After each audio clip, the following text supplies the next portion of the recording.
This segment of Delmarva Life is brought to you by Peninsula Regional Medical Center. Okay, so just before the break, former professional football player Michael Haynes told us about his battle with prostate cancer. And as we learned, it's a battle many men will face. In fact, 1 in 6 men. But it's a battle that, with a few simple life changes, you can try to avoid. And joining us today to tell us more is Dr. Mark Edney, a urologist with Peninsula Regional Medical Center. Thanks for joining us today. Pleasure. Prostate cancer, the second leading cancer death in men. So many men get it. Why is it so common? It's a great question, Lisa. A lot of men do get it, and the short answer is we're not sure. We do know that in Western societies, there's a higher prevalence of prostate cancer compared to Eastern or Asian societies. Some speculate that may be diet-related, it may be genetics, it's probably some of both, but the bottom line is we're not sure why it's so common, but it is the most common kind of cancer men will develop with age, and it ends up being the second leading cause of cancer death in men. So what happens in the prostate? So the prostate is involved in reproduction, and it makes and stores seminal fluid. Okay. So it has a reproductive function in men, and so once you're through your reproductive years, you no longer need your prostate. And you can see here on the screen, on the left side is a normal prostate. It sits right below the bladder. Yeah. And you can see that for urine to leave the bladder, it needs to go through the middle of the prostate. A lot of men will develop symptoms of enlargement of the prostate, and that's an important distinction between enlargement and cancer. Enlargement is not cancer. Okay. And it's enlargement that causes urinary symptoms most of the time. That's slowing stream, getting up at night, frequency. That's to be separated from cancer. Prostate cancer, when it's developed early, almost never causes any symptoms. As Mike Haynes said earlier, he had friends talking about symptoms. Most early prostate cancer doesn't cause symptoms, which is why screening is so important with the PSA test and the physical exam. Now, a few weeks ago, we had a story about a 9-year-old who developed cancer in the prostate. Sure. That shouldn't happen, should it? There are a lot of very rare pediatric cancers that actually have no relationship with their corresponding adult organ cancers. And that's one example. It's exceedingly rare and bears no relationship to the adult prostate cancer.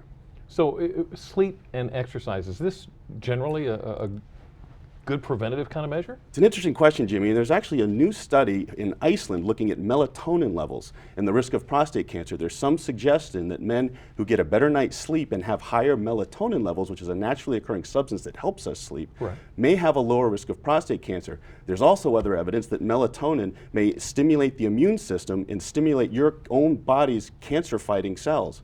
So there's something to melatonin. We're not positive what it is yet, but that was a very interesting study. So at least we can say you can add getting a good night's sleep to the list of things that's good to do for your body, not only as a preventative for prostate cancer, but most likely other kinds of cancer as well. And what are some other preventative measures?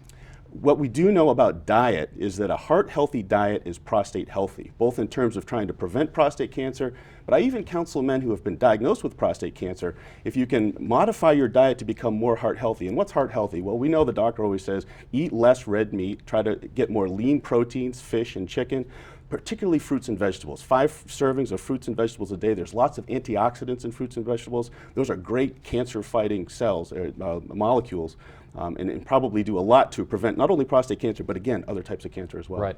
Let me ask you this. Michael Haynes had said something about the Gleason Grade scale. What is that? Yeah, that's a measure of aggressiveness of the prostate cancer cells. When we do a biopsy of the prostate, and ultimately that's how you diagnose prostate cancer, is if the PSA causes concern, you do a biopsy of the prostate. And then on a biopsy report, it reports out a Gleason grade, and that's a measure of aggressiveness of the cells. Lower Gleason grading, you can see on the screen here, generally goes between 6 and it can go up to as high as 10. Gleason 6 is what we call low-grade prostate cancer. It doesn't tend to behave that aggressively, and some think it may not have the ability to spread. The 7s, 8, and 9s probably do have a higher abilities to spread, so they cause a bit more concern. Dr. Edney, the good news is it is treatable. Is there a group that's more at risk for prostate cancer? There are high-risk groups. That's a great question. Certainly, as Mike Haynes alluded to, having a family history does put you at higher risk of having prostate cancer. African Americans are particularly at high risk. African Americans tend to develop more prostate cancer than other races. They get more aggressive forms of the disease, and they have a higher death rate. So screening for prostate cancer is particularly important in the African American population. All righty. Dr. Haynes, thank you so much for some wonderful information this afternoon. Can't ignore it now. If you'd like to read more about PRMC or about prostate cancer, all you have to do is go to delmarvalife.com and click on the Show tab. Well, you know, Dr. Edney just talked about the importance of sleep, but did you know that what you eat could impact how well you sleep? We'll share with you some foods to help you get those Z's. That's next. And a little bit later on, find out why the contestants in the new season of Amazing Race are pretty familiar with how the whole show works. We're going to hear from them. But first, we just learned about prostate cancer. Now let's learn more about pancreatic cancer. Dr. Oz has more on what to look for. Hi, I'm Dr. Oz. Pancreatic cancer is the 5th most deadly form of cancer.